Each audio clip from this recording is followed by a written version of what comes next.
سڵاتان لەبێەوەم کاتتان باش لە شوێنەکەن لە بەرنمێکی نپاشیو لە کوردستان 24ەوە لەگەڵتانین باز چەند بابەتێکی نوێ ومێ دەکەین کە پرۆگرامی ئەم شەویشمان بێتە جێگای سوودی هەموو لایەکتان بەر لەوەی بچینە لای بابەت و تەورەکانی ئەم شەومان دەچینە یەکێک لەو شوێنە گەشتیاریانەی کە بەشێک لە ڕۆژوانان و گەشتیاران بۆ بیرچوونەوەی تینوێتی و بەرسیبوونی ڕۆژوەکەیان لە دوای نیوەڕۆ ڕوودەکەنە گۆمی فێڵاو کە دەکەوێتە ڕۆژهەڵاتی قازای چۆمان لە سنووری پارێزگای هەولێر.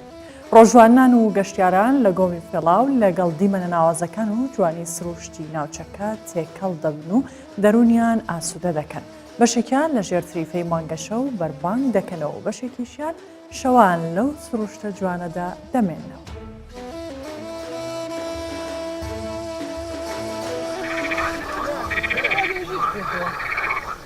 ڕنگدانەوەی لووتکەچیا بە فرگرتوەکان لەو گۆماوەدا دیمەنەکانی ناوازە کردوون. سازگاری ئاو و سەوزایی و مامناوەندبوونی پلەکانی گەرمیش لە وەرزە گەشت و سەیرانی تێدا زۆر دەکات. بۆ ڕۆژوانانی ناوچەکە لێرە جیا لە چێژبینین ڕۆژێکی ئاسوودەشی تێدا بەڕێ دەکەن. لە مانجی ڕەمەزان بەهۆی برسێتی و تێنیتیەوە کاتەکان بەسەر دەبەن لێرە ئێرە شوێنێکی دڵڕفێنە ئەو هەوایەکی خۆشی هەیە منتیقەیەکی بەفرینە خەڵکەکە کە ڕوودێراکە لە ئەوەی کاتەکەیان بەسەر ببەن برسێتی و تێنێتیان لەبیر بچێتەوە. گۆمی فێڵاو دەکەوێتە بەرزاییەکانی 10 کیلۆمەتری ڕۆژهەڵاتی قەزای چۆمان و 160 کیلۆمەتر دووری پارێزگای هەولێر. مانگ هەڵدەکشێ ڕۆژیش بەرەو ئاوا بوونە.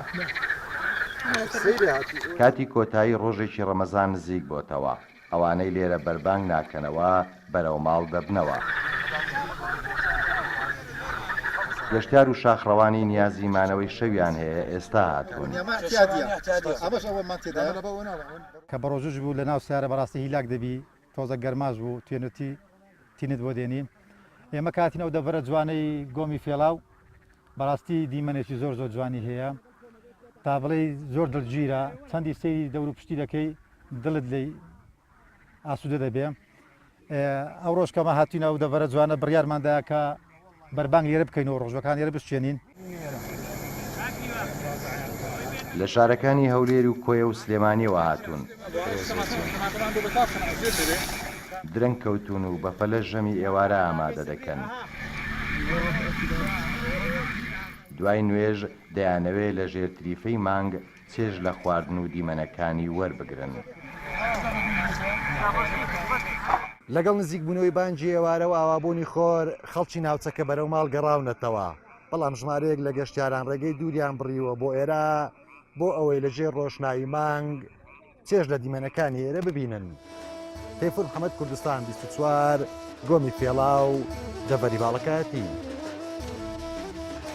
دەچینە تەوەری یەکەمی پاشی و باس لە بەخشین دەکەین لە مانگی ڕەمەزان. ئەزانین کە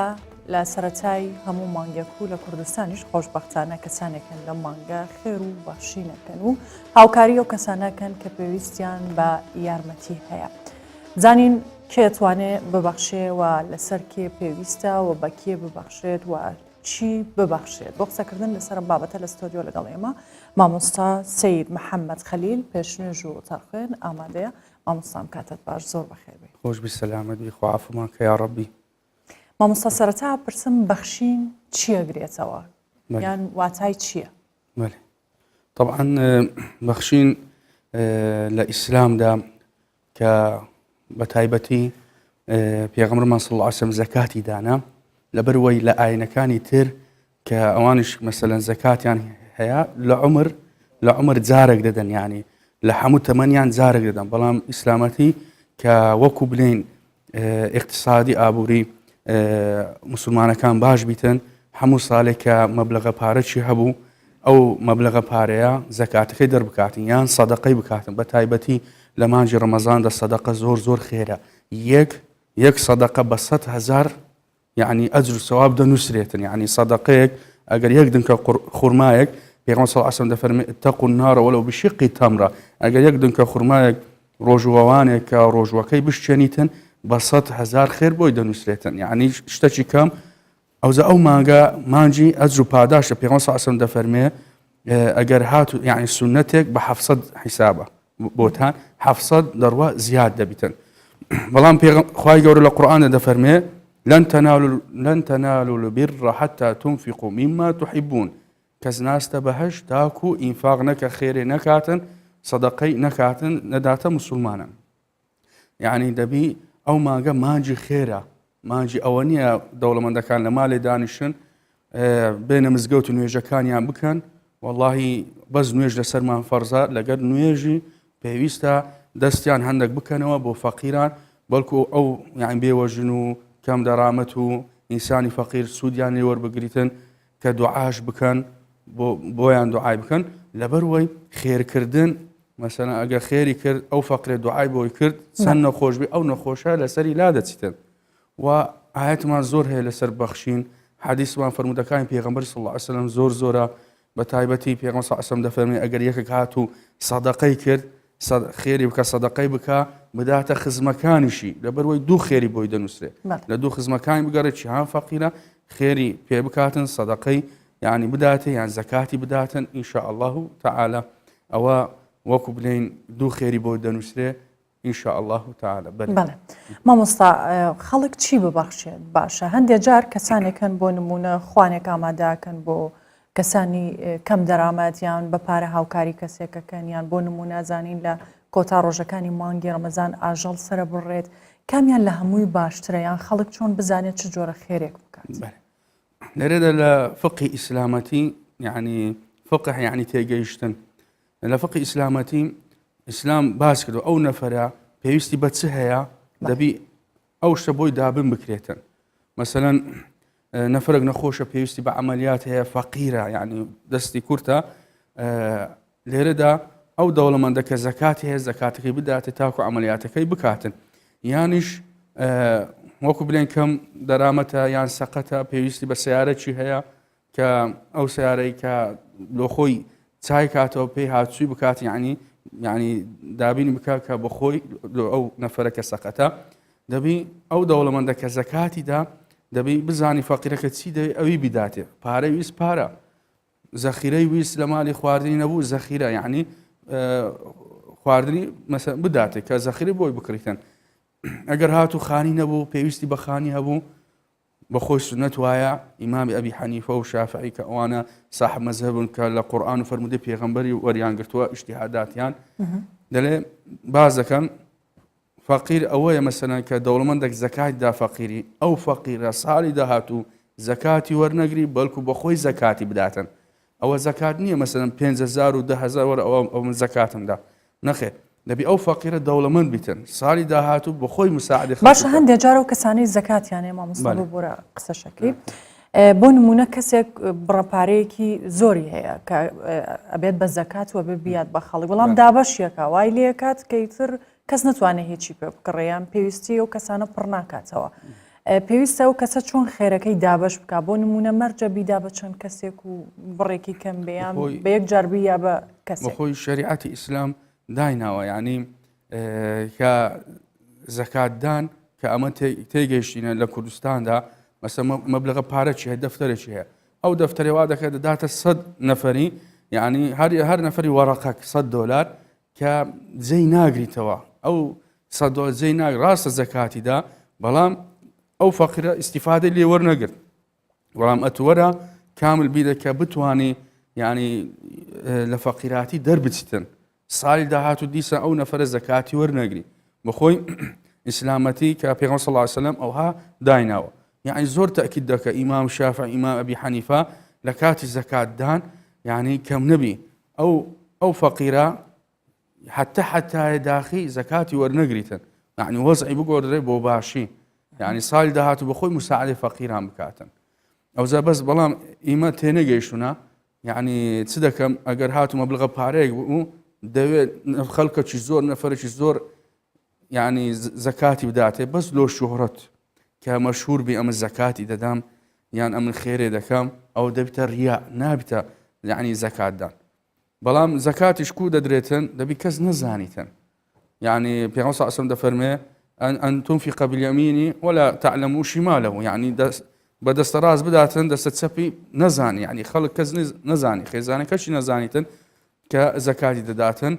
وأوها بداتا بممنونية وبداتا فقيركي وزكاتش بتسليم دبي مثلا كزكاة وركاك أو زكاة مالي خوايا أو دامته قبولك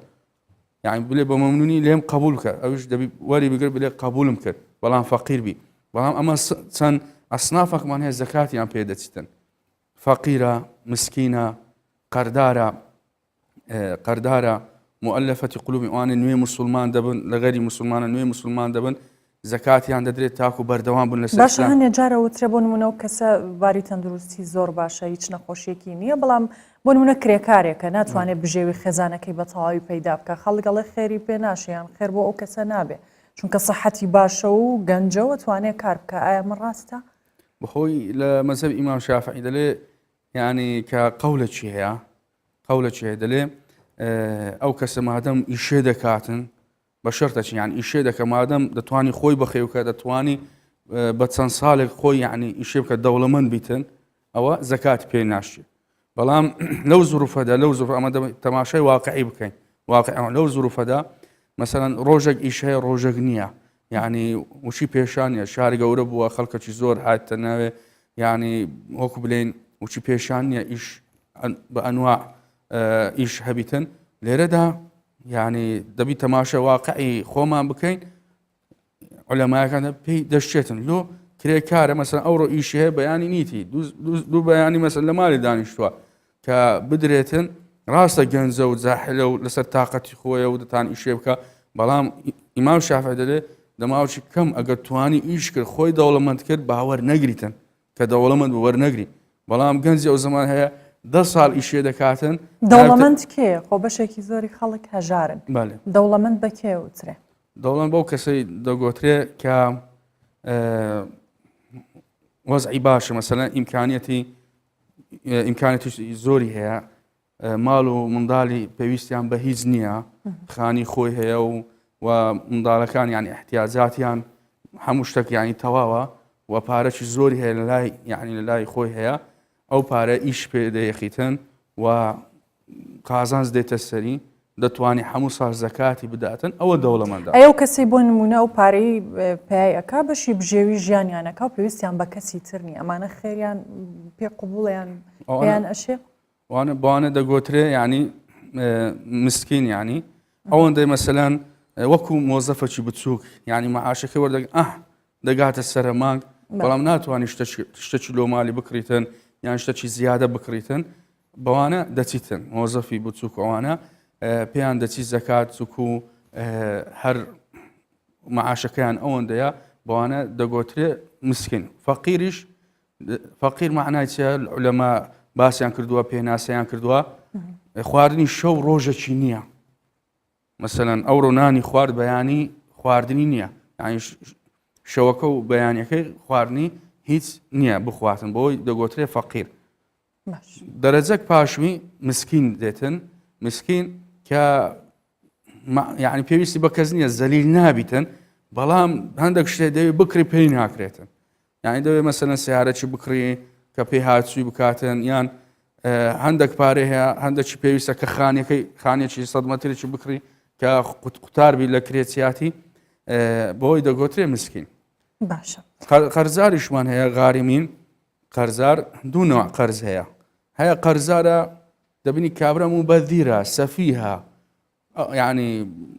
کە ئەو پارێ مەسەن زەکاتی بدەیت زەکاتەکە سرف دەکاتن لە شتی یعنی محەڕەم و ئەوانە ئەوە زەکاتی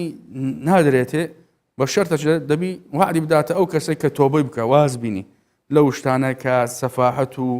وەکو بڵێن مخالفی شەریعەتە ئەو زەکات دەدرێتە بەڵام نەفەر هەیە ئیشی دەکە تووشی زەرەرێک بوو یعنی زەرەرێک پێی کرد قەردار بوو لەسەری ئەوە ئاعتیادیە کە سەرفی نەدەکرد لە شتی گوناح و محەڕەمات ئەوە زەکاتی پێدەچیتن باشە دواتر دێنە سەر ئەوەی کێ لە هەموو کەس شیاوترە کە هاوکاری بکرێت یان خێری پێ بدرێت بەڵام بەر لەواچینە لای پەیامبەرمان زەردەش حەمێلە هەولێر لەگەڵمانە لەگەڵ کارمەندانی تەندروستی نەخۆشخانەی لە دایکبوون و منداڵانە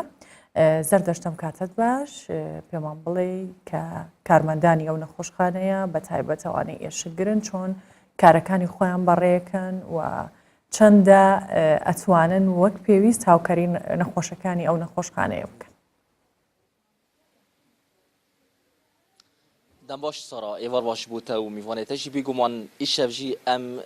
لە نەخۆشخانەیەکی و ئەو نەخۆشخانەیەش دایک بوون و زارۆکانە لە هەولێرە پایتەخت ji بۆ vama هاڕۆژیە حتا دەرەنگێکی şev beşek ji pizîşkên vê nexweşxaneyê berdewam di karê xwe de berdewam dibin nexweşan çavdêr dikin pêşwaziyê li nexweşan dikin lê ez dixwazim destpêkê berî ku derbasî cem pizîşkan bibim ez dixwazim berpirsê ragihandinê vê nexweşxaneyê bikim mivan kam bizanim ew çawa programa xwe birêva dibin ew jî birêz شیوان تحسیم برپرسی را کاندنا نخوشخانه جدای کنه برز شیوان هگرش مرا بجیم دست پی که پروگرام آوا چاب رواد چون چاب پیشوازی نخوشان دکن و کو نخوشخانه جدای کبون و مندالان بخیر بین سرتا بخیر بین بالا ایرا نخوشخانه افرتان و داغبونی فێرکاریە تاکە نەخۆشخانەی حکومیە لە سنووری شاری هەولێر و دەوروبەری طبعا لەبەر چاوتانە دیارە بەو شەوەی کە سعادیەک و چارێگە خزمەتێکی بەرچاو خەڵکی هەولێر دەکا بە دەوروبەریشی ئێستا خەڵک بتوانین ڕەمەزانە لەماڵی خۆتووە ئەمە لێرە خزمەت دەکەن خزمەت خەڵک دەکەین بەبێ جیاوازی نەخۆشخانەی ئێمە چکە نەخۆشخانێکی حکومیە ئافرەتانە یعنی تەنها پەیوەندی بە نەخۆشی ئافرەتانەیە بگرە لە هەموو زۆرە نەخۆشخانی ئافرەتان تو بۆ خستنی بووە ئێوە دیارە هەندێک جار هەندێک نەشتەرگەری تێنەکردن ڕەوشێکی هەندێکی هەستیار و تەنگێژی اون چاوە بەشێک ژوە سحۆرە دخۆن پاشیوە دخۆن چاوە بڕۆژی دبن وڵای ئەگەر ئەو حالەتی سحوریش بی ئەو نەخۆشانە مەسەلەن دێنە لایمە طبعا پێویستیان بە خزمەتکردن هەیە پێویستیان بە ڕساوی پیزیشکی هەیە بەڵێ ئێوان کە پیزیشکان بە دڵێکی فراوان ستاف کارمەند هەمویان خزمەتێکی بەرچاو دەکەن دەتوانن بڵێن نەتوانن سحوریش بکەن تا ئەو نەخۆشی دەرباز بی لە ژێردەستیان یاخود چی پێویستە بۆی بکرێ دخوازم پرسێکی دی بکەم وەکو نمونە ئەمڕۆ چەند نەخۆش سەردانەوە کردیان چەند منداڵ چێبوون چەند زۆر بەڵێ ئەمریکا توانین لە بەیانیەکە 185 نەخۆش سەردانی ئێرە کردیا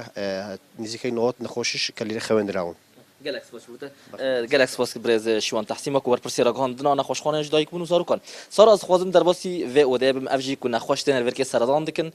diyara beşek ji pizîşkan verkê amade bûne û nexweşek ji li vere êvar baş wara doktora ez dixwazim ji te dest pê bikim doktora niyan sertîf heger tu rawestî min dixwazim çend pirsîran seberetî remezanê li te bikim heger keremkî doktora niyan gelek spas ûn çawa programa xwe birêva dibin wekû pizîşkên nexweşxaneyê ji dayik bûn سەرەتا بەخێراتنی کەی 24 دەکەم پیرۆزبای مانجی ڕەمەزان لە هەموو مسلمانان و خەڵکی شاری هەولێر بە تایبەتی دەکەم ئەمە ئاعتیادی لێرانە یعنی وەکو پزیشکی ئێشکەگر داوامان ئاساییە یعنی وەکو پێشترە یعنی ڕەمەزان تەسیرێکی لەسەر ئەومان نەکردیە لەسەر دەواممان یعنی بابلین داوامان زیاد بیکەم بێتن و نەخۆشی خۆشمان عادی یعنی پێشتر کو دەماندیت هەر ئەو حالەیە Ez ê pirsێکی هەندێکی جیاواز ji te bikim bêguman em dixwazin rastiyê vê kevzamin هەندێک جار û wekû pizîşk wekû doktor dikevin rewşa neştergeriye haletê emeliyat mesela çûn paşîwî dixwin çûn berewjî dibin ئەمە حیسابی نەخۆش لەسەر خۆمانە بەڕاستی لێرانە ئەمە وەکو نەخۆشخانەی ئافرەتان دوو بەشمان هەیە ئێرە بەشی تەواریە فریاکەوتنە حاڵە تاریەکان لێرە دەبینین و بەشی لەدایک بوونمان هەیە ئەگەر نەخۆشەکە پێویست بکاتن یعنی زۆر جار هەبووە یعنی ئەتو نانوشت لە مێشکرد نییە ئەکیید یعنی سەحەتی نەخۆشەکەی لەسەروی هەموو شتەوەکەوەیە چه زەحمەتێک یان هەیە لە ئەم یان چ جیاوازیەک لە ئەم ساڵی مانگی ڕەمەزان لە ساڵی ڕابردوو هەیە چ جیاوازی جیاوازی لەلایانی چیەوە لایانی بەرەوژی بوون شتێکی وهالە نیە ینی جیاوازی بەنسبەت کەوەکو دکتۆر یعنی طبیعی gelek spas ji te spas bêguman digerda ama jî azad kin me hûn di rewşeke hestiyar da hûn sekiran belê sara îdî ev jî rewşa pizîşkên li nexweşxaneya ji dayik bûn û zarokan li hewlêrê bêguman erkekî zehmet e lê pizîşkên vê nexweşxanê jî erkê xwe jêbejê dikin زەردەشت حەمێ لە هەولێر لەگەڵمان بووی سوپاس مامۆستا محەممەد جارێکی تر دەگەڕێمەوە لای جەنابێت پرسیاری ئەوم کرد کە کێ لە هەموو کەس شایستەترە بۆی کە هاوکاری بکرێت ئەوانەی کە مەسەلەن لە هەولێرێ فەقیرن و معاشیان نییە و وەزعیان خراپە ئیشیان یعنی ئیشی نادۆزنەوە یعنی وەکو طەبەقەک هەنن لە هەولێرێ زۆر زۆر یعنی دەستکورتن فەقیرن ناتوانین یعنی ئیشیش لە خۆیان ببینن ئەوانە زۆر زۆر مستحقم پێویستە بەوانە یعنی خێر بکرێتن شەر نییە زەکات مەسەن سەدەقا سەدەقەش خێری زۆرە ما نەقەسەت ماڵ من سەدەقەکردن ئینسان چەند بکاتن ماڵەکەی نوقسان نابی کەم نابیتەوە. ئەوجا لێرەدا ئەو کەسانی کە خێری دەکەن سەدەقەی دەکەن مەسەڵەن کە حیوانێکی سەر دەبڕیتن کە گۆشتەکەی خێر دەکا شتێکی کەم دادنێ تەوزیع دەکاتن یعنی بە ماڵێکی زۆر بەڵام یعنی زۆرتر بیتن هەندە یعنی چار ماڵ ئیستیفادە بکەیت باشتر لە دەماڵی کە بتوانن مەسەڵەن دووەز بە خواردنی یعنی بکەن بیخۆن یعنی ئیفتارەکەی پێ بکەن بەڵام باشتریشە ئەگەر مەبلەغە پارەی هەبوو مەسەڵەن ماڵک بێوەژین بوو یەتیم بوو یەتیمی هەبوو ئەو بێوەژن یەتیمی هەبوو بدرێتە ئەو ماڵە کە پێویستی خۆی لۆ جێژن لۆ منداڵان کە زلچی دروستکە لۆ منداڵان مامۆستاگەر تۆزێکی تر لەسەر ئەو بابەتی سەربڕینی ئاژەڵ قسە بکەین هەندێک جارە و کەسێک کە ئاژەڵێک سەربڕێ ئەوەی زۆرەکە بۆ خۆی دانێ گۆشتە باشەکە بۆ خۆی دانێ ئەوەی تریێنێنێ بۆ خەڵکەکە ئەم خێرە دروستە؟ ئەم خێرە وەکو بڵین لەوێ حیلەکی بکاتن حیلەکی شەرعی ئەوە دروست نابیتن چکو باشترین مەسەلەن باشترین گۆشت دەبیدانی لۆ فەقیری ئەو زەخوای گەورە خێرەکەی قبول دەکاتن ئەو زەخوای گەورە خێر ئەگەر نا وەکو بڵێن باشەکان لە خۆی دانێتن وەڵ ئەوی کەش بداتە فەقیری ئەو خێرە قبول نابیتن چکو کە دەتەوێت خوای گەورە لێت قبول بکاتن ئینەمە الله يتقبل من المتقین خوای گەورە لە متقین ئەکان قبول دەکات متقین چێ کە خێری دەکەن بە باشترین شێوە خێری دەکەن مەسەلەن سەدەقەی دەکەن یان گۆشی تەوزیع دەکەن دەدەنە ماڵان کە ئەو کەسێک کە خێری کردیە حیوانی سەربڕیا شتێکی باش دانێتن لۆ فەقیرەکەی بەڵکو سەدەقەکەی قبول بی ئەگەرنا قبول نابیتن ئەبێت بدرێ بە کێ بدرێ بە دراوسێیان خەزم و کەسی خۆیان بەکێ بەخۆی شریعەت ئەوەی دانایە ئەو قانونە یەکەم جار لە دوو خزمەکانی خۆی دەگەڕێت چێ فەقیرە بیداتەوی چکو الأقربون هاتیە یعنی مەسەل علەمای الأقربون ئەولا بالمعروف واتە ببیە بە فەقیرەکان کە خزمی خۆیە فەقیرە ئیمە چ دەکاتن دەداتە غەریبەکەی فەقیرە غەریبەکەی کە دوورە لێی کە لۆ سومعە و شوهرەت و ئەو شتانە بەڵام یعنی خزمی خۆیتی فەقیرە دەست یارمەتی درێژ ناکە یارمەتی بداتێ ئەوە یعنی پێغەمبەر صلی الله علیه و سلم دەفەرمێ دوو خێری بۆی دەنووسێ ئەوە یەک دوایە جیرانیش یعنی پێغەمبەر صلی الله علیه و سلم دەفەرمێ ما زال جبريل يوصيني بالجيران حتى ظننت أنه سيورثه يعني هەندە جبريل هات بە پێغەمبەری وت با سەحابەکان ئاگایان لە جیرانی خۆیان بی ئاگایان لە جیرانی خۆیان بی جیرانیش نێزیکترین کەسە کە لەو کەسە کە خێر دەکە بە ئەگە فەقیر بوو مساعدێک ئەگە فەقیر نەبوو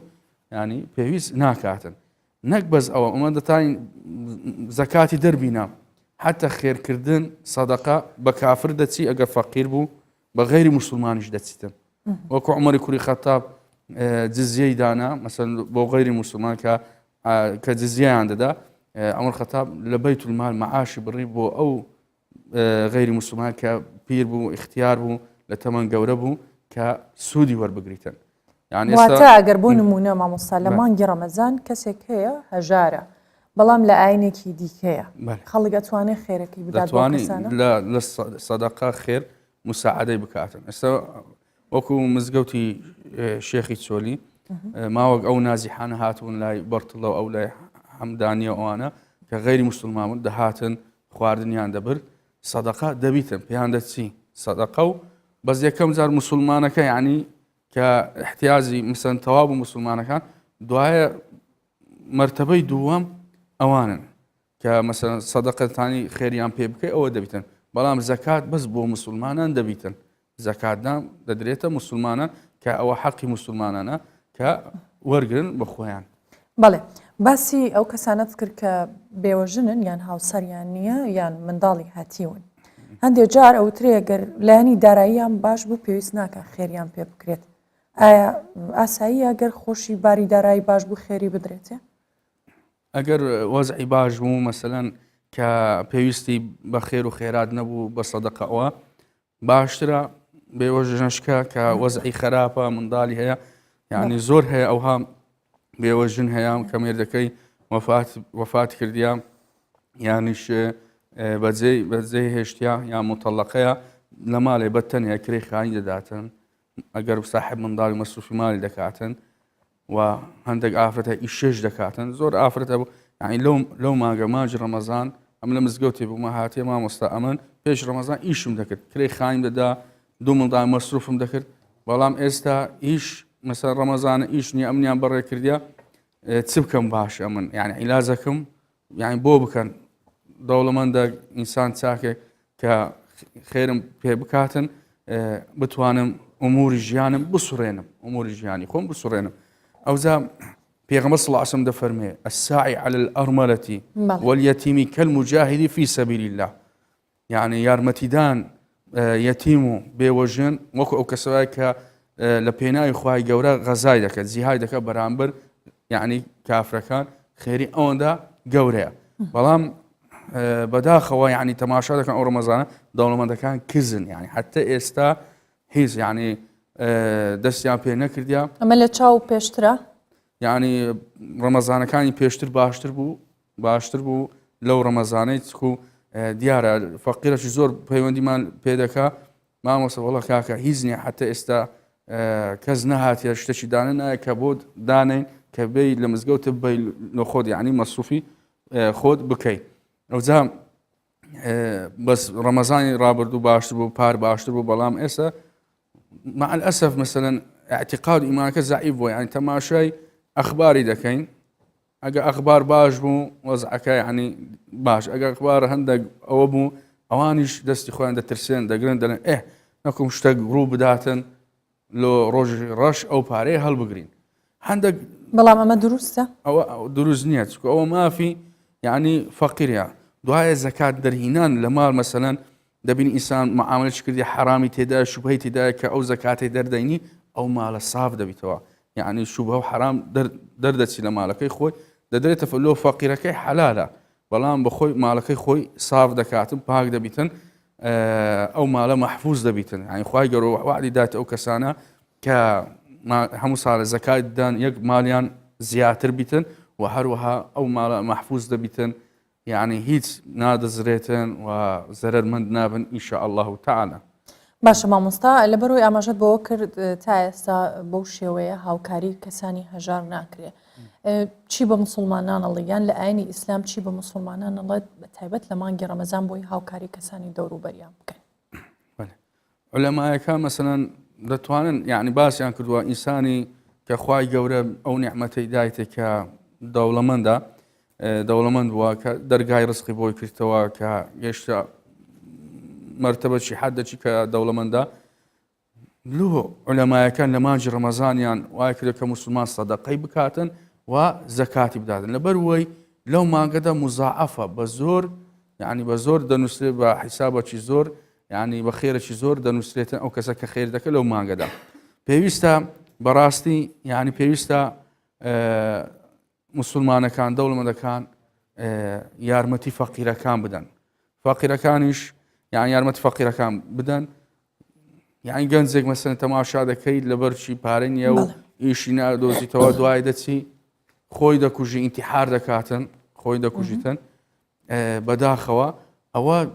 سەبەکە مەسەلەن ئەو گەنجە بەڕێزە چێناوی ساحب شەهادەوە ئەگەر هات و دەوڵەمەندێک دەستی مەسەلەن چەند گەنجێکی گرت و مەسەلەن معاملێک وەرە لێرە ئیشێ بکەن یانیش مساعدەی کردن ئەوە خێرەکەی زۆر زۆرە بەڵکو خێرەکەی لە دروستکردنی مزگەوت و یعنی لە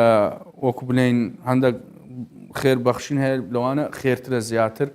یارمەتی موسڵمان دەرهینانی لە تنگانە ئەوە شتێکی زۆر زۆر باشە ئەگەر ئەو دەوڵەمەندانە ئەوها بکەن دەست پێ بکەن یعنی خێری بکەن سەدەقەی بکەن زەکاتی بدەن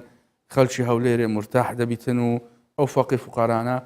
هیچ نەبی یازدەماک دڵیان ناخۆشە ئەو مانگە دڵیان خۆش بیتن هەندێک یعنی بتوانین شتێکی بکڕن زرکەچی بکڕن لەو ماڵ منداڵی خۆیان یان قەردەچی خۆیان بدەن یعنی عەلەقە ئەو مانگە بە دڵەکانیان خۆش بیتن بەڵام سبحان الله تەماشا دەکەین بەداخەوە زۆر زۆر وەزعەکە یعنی تەماشا دەکەین حتى ئێستا کەس هەر فکری نەکردی حیسابی نەکردیە ئایا زەکات دەکەوێتە سەر ماڵیان نە کە زەکاتەکەی دەربکاتن بداتە فەقیران مامۆستا لەگەڵ بەردەوامە بین نەچینە باکووری کوردستان لە دیاربەکر پەیامنێرمان گولەر لەگەڵمانە بزانین چالاکیەکانی باکووری کوردستان چییە گولەرم کاتت باش پێمان بڵێ لە مانگی ڕەمەزان چه جۆرە چالاکیەک لە دیاربەکر لە شەوانی ڕەمەزاندا بەڕێواچێ.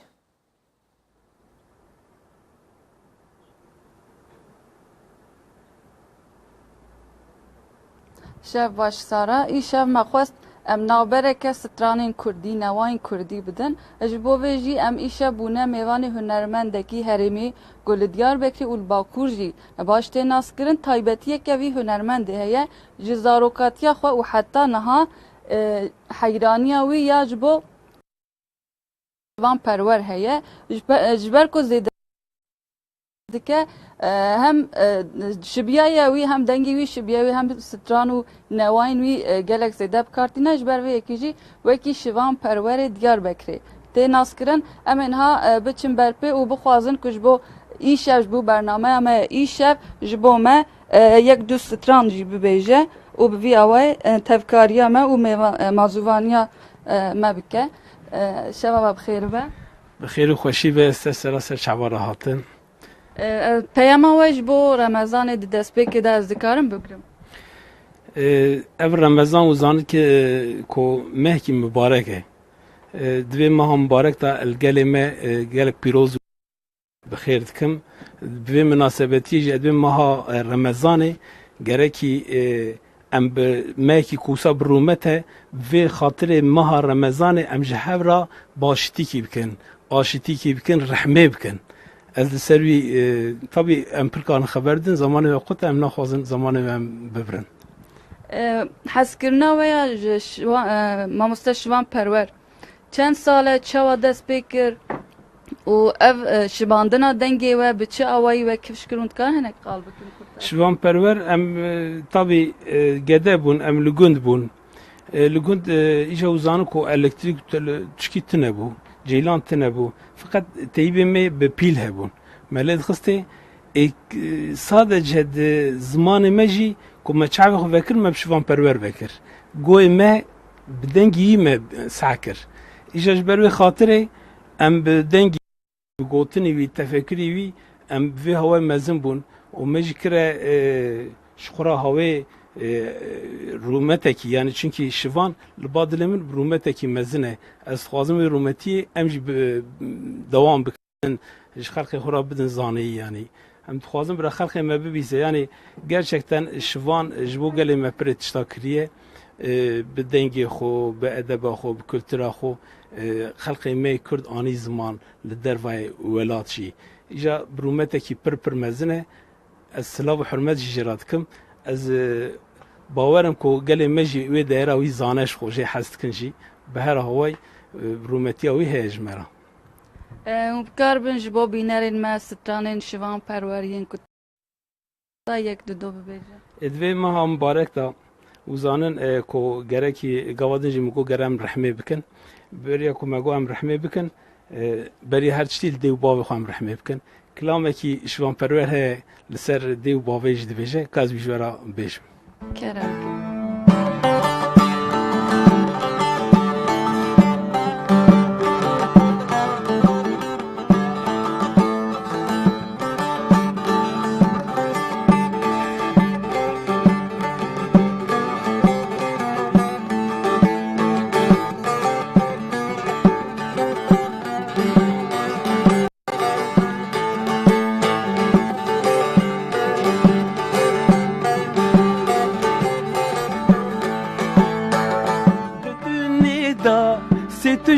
Ne pir xweşin lêlê û pir xweşin canê pir xweşin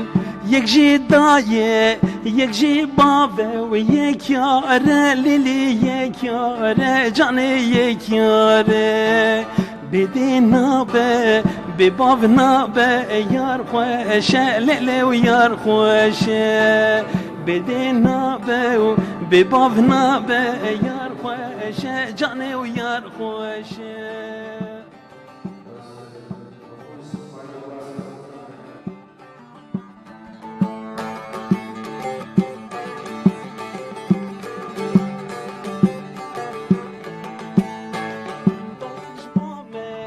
Weke dinê dinê ye lêlê ليلي ودنيا جاني دنيا بافكش بامه وكروني يا روجي يا ليلي روجي يا جاني روجي يار دلاله وكبينا قولي يا ليلي وقولي يار دلاله وكبينا قولي يا ليلي قولي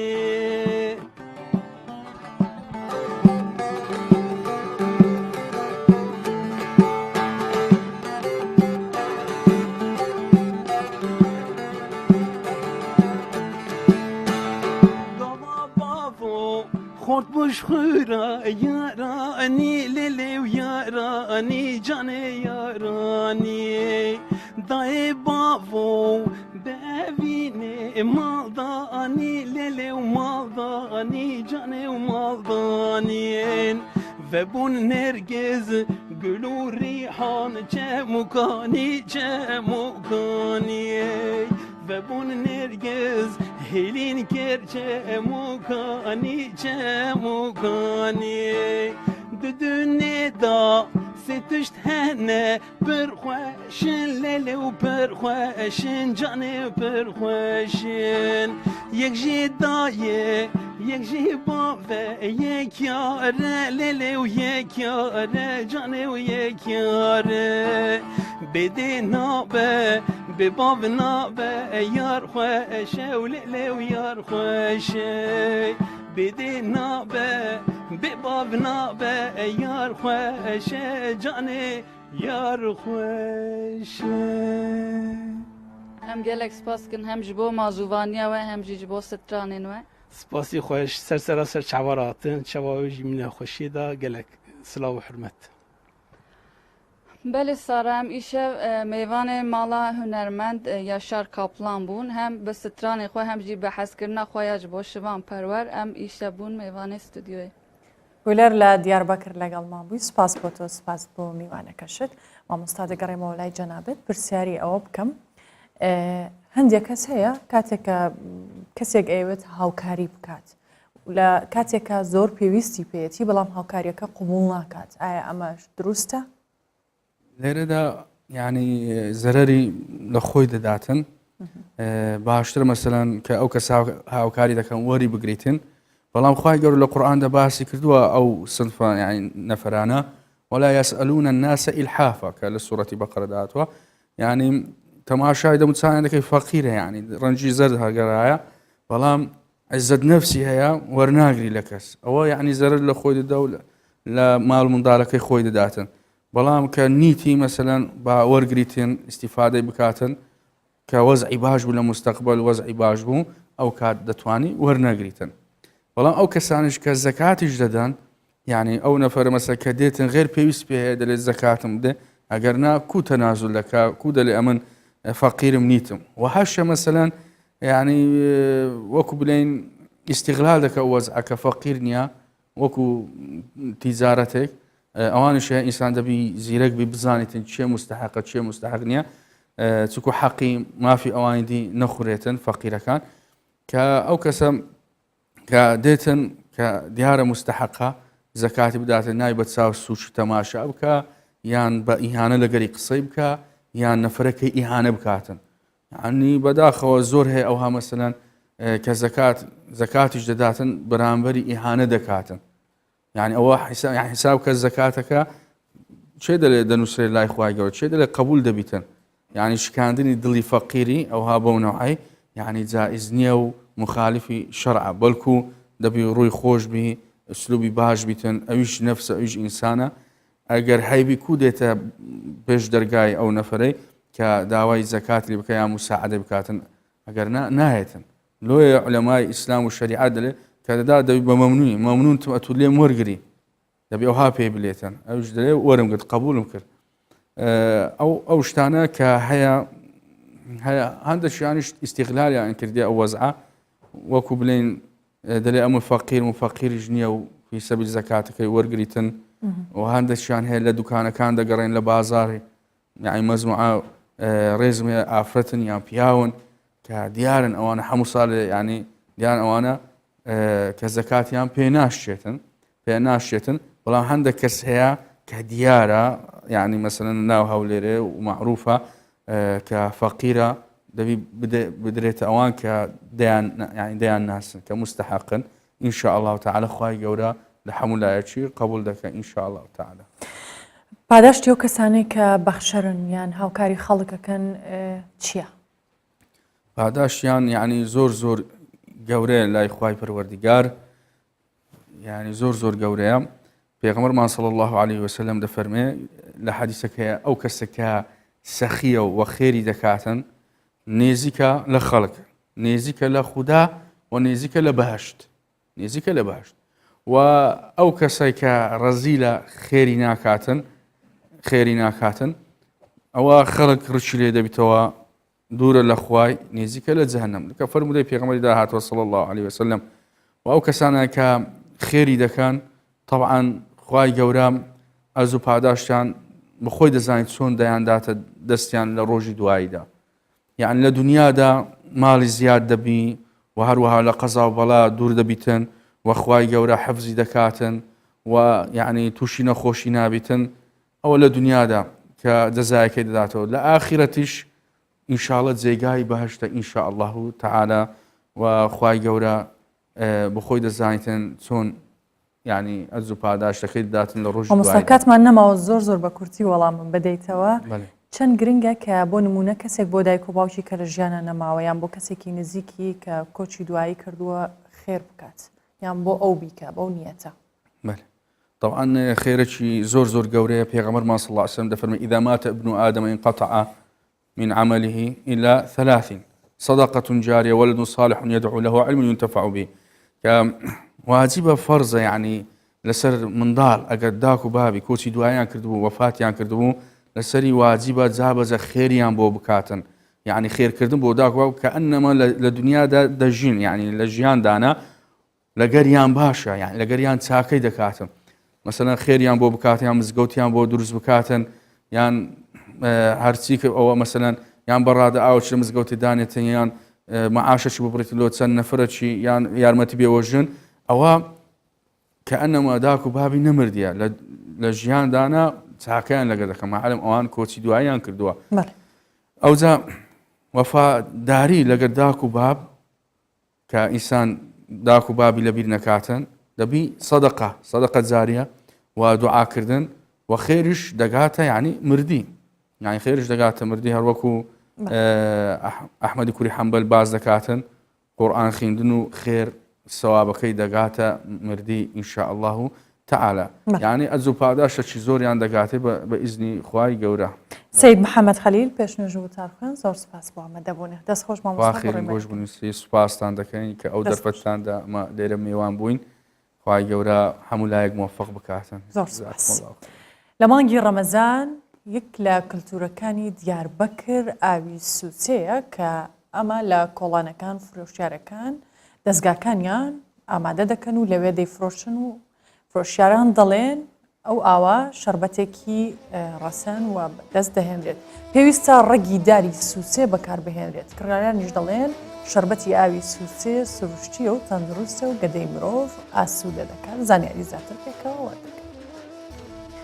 دەستخۆش مامۆستا. ئاوا سووسێ شەربەتێکە خوازایی û bêtevkariyê kul nav civaka hemû Kurdan baş tê zanîn û bi piranî jî tê hezkirin. Bi taybetî dema meha Remezanê dest pê dike, êdî pêkan e ku mirov li kolanên dergehê çiyê rêz bi rêz dezgehên ava sûsê bibîne. Firoşkar Yilmaz Pala dibêje her dara sûsê ji bo şerbetê nebkêr hatiye û ew bi piranî darên xweş aliyê êleh û sêv tê peyda dikin. کوکوی باش به ساغلام به شربت باشه او اگه کوکوی نبادر بهارچی ها بسی او کوکو تتون او نباشه zaten şerbet باشه نباش belli فهم دکه اما وطن geldik nizanı çünkü millet previ rojiye tabi vay raşa hivar tabi nay xwarın lakin eyme geldik müşterime belli ya ana emle bir şey 10 milyon la başka bir 5 milyon alıyor çünkü eyme garantili şerbetime em hilan akı çam murja çedeke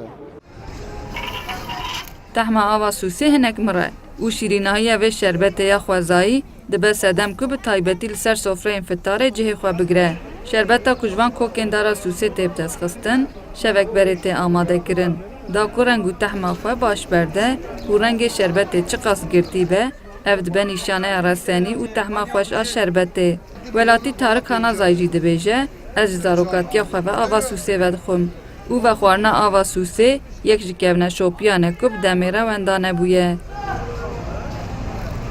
رمضان دی و بری رمضان دی ام هاوین دواملی هاوین آوا سوسه بردخون آوا سوسه گوره بجنو دا فایداوی پره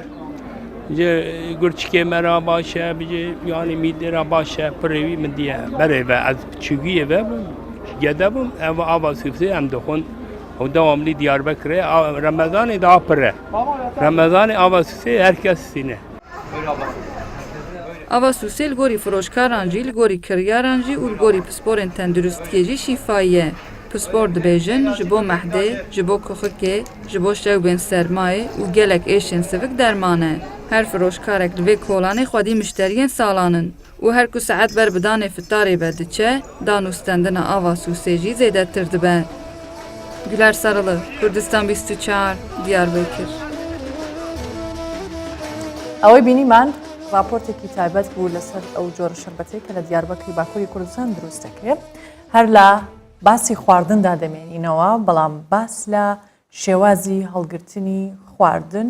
شێوازە دروستەکە چۆنە ئەو خواردانەی کە ئێمە ڕۆژانە بەکاری ئێنین هەندێک جار بە تایبەت ئێستا بارودۆخی ژیانی خەڵک وایە کە ناچارە خواردن دروست بکات و بۆ ماوەیەکی زۆر بهێڵێتەوە و خواردنەکان جارێکی دیکە بەکار بێتەوە بۆ قسەکردن لەسەر ئەم بابەتە و خۆپاراستن لەو نەخۆشیە گوازراوانە کە لە ڕێگەی خۆراکەوە بۆ مرۆڤ دەگوازرێتەوە لە ستۆدیۆ لەگەڵ ئێمە دکتۆر هەڤاڵ حەسەن پزیشکی پسپۆڕی نەخۆشیە گوازراوەکان ئامادەیە دکتۆرم کاتت باش زۆر سەرەتا با بزانین نەخۆشیە گوازراوەکان مەبەست لە چییە؟ نەخۆشیە گوازراوەکان هەموو ئەو نەخۆشیان نەگرێتەوە کە لە ڕێگەی میکرۆب ئەو گوازرێنەوە بۆ مرۆڤ یعنی واتە بەکتریا بیان ڤایرۆس بیان پاراسایت بی دەگوازرێتەوە لەوانەیە لە ڕێگەی خواردنەوە بێت یان لە ڕێگەی خواردن یان هەندێک جار لە ڕێگەی بەروبوومە ئاژەڵیەکانەوە دەتوانن بگوازرێتەوە بۆ مرۆڤ و هەندێک جاریش لە ڕێی بەرکەوتن بە ئاژەڵ یان هەر شتێکی تر کە زۆر زار لە ڕێگەی خوێنەوە یان هەندێک نەخۆشی ڤایرۆسی هەیە کە وەکو بڵێ دەتوانن بەکتریان ڤایرۆس لە ڕێی هەواوەش بگوازرێنەوە بۆ نەخۆش ئەمانە پێیان دووترێت نەخۆشیە گوازراوەکان بۆ پێشانەڵێن نەخۆشیە گوازراوەکان چونکە ئەتوانن لە هەم لە خواردنەوە هەم لە کەسێکیش بۆ کەسێکی ترە بگوازرێتەوە ئەو نەخۆشیە گوازراوەکان بە شێوەیەکی گشتی کە باسی لێوە دەکەین باشە بینە سەر کۆمەڵگەی خۆمان ئێمە باسی هۆکارەکانی ئەو نەخۆشیاناکەین کە گوازرێتەوە و بەر لەوە چینە سەر خواردن شێوازی هەڵگرتنی خواردن شێوازی ئامادەکردنی خواردن لە لای خۆمان بە پێ و کللتورەی هەمانە چەند تەندروستە خۆی کە خۆت باسیەوەت کرد کە نەخۆشیە گوازراوەکان لە ناویان ئێستا کە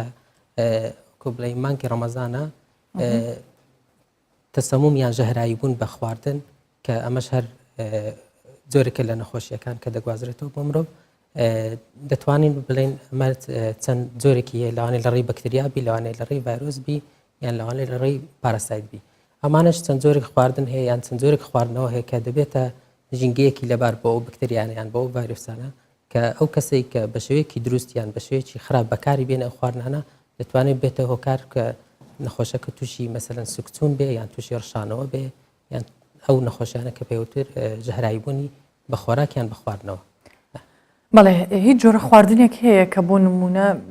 بەپێی شێوازی ئامادەکردن و دروستکردنەکەی کاریگەری خراپی لەسەر تەندروستی مرۆڤ خۆی خواردنەکان ئەگەر ئێمە دایمەن ینی لە ڕێگەکانی خۆپاراستن چێلەوەی کە تو بتوانی خواردنێکی تەندروست بخۆی و دووربی لەو نەخۆشیانێ وەکو ژەهرایبوون یان تەسەموم کە باسەکرێت سکچوون پێویستە خواردنەکە نوێ بێ ینی کە دەیخۆی لە کاتی پێشکەشکردنەکەدا لە کاتی کۆبڵێ تازە بێت و دووبارە گەرمکردنەوە یان دووبارە بەکارهێنانەوەی هەر خواردنێک بە ڕێگەیەکی نادروست دەبێتەوە هۆکاری ئەوەی کە نەخۆشەکە تووشی سکچوون بێ یان تووشی ژەهراییبوون بێ بۆ نمونە مەسەلەن برنج دەتوان زۆر کەس کە دووبارە بەکاری دێنێتەوە یان لە پلەیەکی گەرمی خراپ دایدێنێت بۆ ماوەی 2 ساعات یان بۆ ماوەی 3 ساعات ئەم پلە گەرمیە دەبێتە هۆکارێک کە بەکتریایەکی زۆر گەشە بکات لەناو ئەم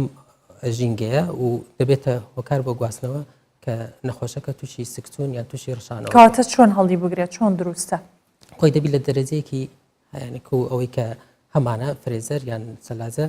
دائیمەن لە دەرەجەیەک حراری کە بەکتریاکە نەتوانی گەشەی بکە چونکە ئەمە چەند دەرەجە حرارەمان بەرز بێ ینی گەرم بێت هۆکارێکی باشە لەوەی بەکتریاکانیان لەناو گەشە بکەن لەناو ئەو خواردنانە و هەندێک زاریش دانانی خواردنەکان بە جۆرێک کە بەناڕێکی مەسەلەن تۆ تەماتە و خیار و یان زەڵاتە لەگەڵ گۆشتێکی فرێش دابنی دیسان ئەمەش دەبێت هۆکارێکە ئەو بکتریانەی لەسەر گۆشتەکە گەشەکەن و لەسەر بکو بڵێ تەماتە یان زەڵاتەکە بگوازرێتەوە بۆ خواردنەکە هەتا دانانی خواردنەکان شەبێ بە شێوەیەکی تەندروست و ڕێکوپێک بێ ینی نابێت و مەسەلەن زەڵاتە لەگەڵ گۆشتا تێکەڵی بکەیت ئەوەی کە گۆشتە مەسەلەن گۆشتی حیوانیان گۆشتی مریشکە بەجیا لە شوێنێکی سارد و لە درێژێکی حرارەکی باش دادنی ئەوەی کە زەڵاتەیە ئەبێ لە وەکو بڵێ لە تابقێکی تر ئەگەر لە ماڵەوە مەسەلەن کابانەکان وەکو سەلاجە هەیەە یان وەکو دوکانەکان کە وەکو مەتعەم و ئەوانەی کە چێشخانەکان پێشکەش بە خەڵکەکەن دەبێت ئەمانە هەمویان لێک جیابن باشە دکتۆر بۆ بەرچاوڕوونی بینەرانی ئێمە زیاتر بۆ نمونە لە ناو فرێزەر یان لە ناو ساردکەرەوە شێوازی دانانی خواردنەکان چۆنە بۆ نمونە قاتیە دووسێ بۆی بزانن چ خواردنێکی تیادا میوەکان بەجیا دانەی لە شوێنێکی خاص کە ئێستا زۆربەی سەلاجەکان هەتا بە وەکو بڵێ بەنووسینیش نووسراوە کامە جێی فروت مەسەلەن جێی میوەکانە مەسەلەن جێی سەوزەکان جیایە جێی گۆشت جیایە دایمەن گۆشت ئەتوو دەبێ لە پلێکی وەکو بڵێ نزمتر دابنێ و لە فرێزەر تابنێ ئەمانە هەمویان شێوازی هەڵگرتنی خۆی خاصی هەیە هەتا ئەگەر ئەو بەروبوومە ئەوانی کە بەیانیان وەکو شیر و مەسەلەن ماست و پەنیر و ئەوانش ئەبێ بەجیا لەگەڵ خواردنەکانی تردانەدرێن چکە هەمویان کە تێکەڵکردنی خواردنەکان چ لە ناو سەلاجە بێت چ لە کاتی پێشکەشکردن بێت هەمووی دەبێتە هۆکارێک کە بۆ ئەوەی نەخۆشی گوازراوە یان نەخۆشی بەکتریایی زیاتر بێت لە خواردنەکانە باشە هەندێک جارە وترێ بۆ نمونە چەند شتێک هەیە لە ناو سەلاجەدا ئەمرێت بۆی بەکتریا نەگوازرێتەوە یان خواردنەکان خراپ نەکات یان جۆرە بۆنێک هەیە لە ناو سەلاجەیە بڵاو نەبێتەوە ئەمە ڕاستە بوون نەسیر ئەوترێت هۆکارێکە بۆی بەکتریا لە ناو ئەو ساردکەرەوەیە نەبێ ڕاستە ئەمە بە شێشی زانستی نازە جێمان لە شتێکی وانە بۆ بەڵام سیر خۆی دژە بەکتریا شتێک وەکو پارێزەر بەکار بێت وەکو پارێزەر هەر ئەوەیە کە تو دەبێت بە شێوەیەکی تەندروست بە شێوەیەکی ڕێکوپێک خواردنەکان تێکەڵ نەکەی هەر ئەوەیە دەپارێزی لەوەی کە تووشی هیچ بەکتریاکیان نەخۆشیێک نەبی لە باشە بینە سەر خواردن گەرمکردنەوەی ئەمە زۆرە لە لای ئێمە چونکە وەکو ئاماژەشم بۆ کرد لە سەرەتای بەرنامەکە خەڵک ئێستا کاری هەیە لە دەرەوە ناتوانێت هەموو ژەمێک خواردن دروست بکات ئەو خواردنە ڕەنگە بۆ چەند جارێک گەرم بکرێتەوە ئایا مە زیانی تەندروستی هەیە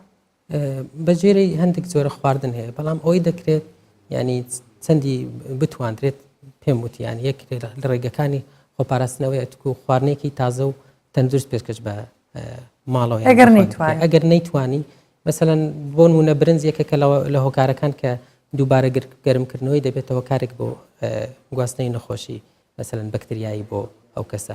بەڵام دەتوانی لە دەرەجەیەکی حراری وەکو باس کرد لە ینی لە سەلاجەدا بندرێت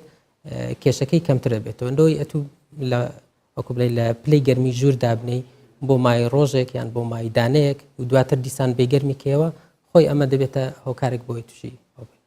بۆی ڕێگەکردن لەوەی کە تو جارێک تر کە گەرمی دەکەوە دەبێت لە ناو فرێزەر یان لە ناو سەلاجەدا بندرێ و دوایە دەتوانی گەرمی بکەیت واتە هیچ خواردنێک نابێت گەرم بکرێتەوە دووبارە بەکار بێ هەندێک خواردنمان هەیە کە خۆی وەکو بڵێ بە فرێش پێشکەش دەکرێت و دەتوانین لە ناو سەلاجە هەڵیگرێ ینی مەسەرن ئەو بەشەی کە پێویستە ئەو بەشە پێشکەش دەکەی دەیکڵێنی یان ئەوەی تر هەڵدەگری بەڵام بەجێری بە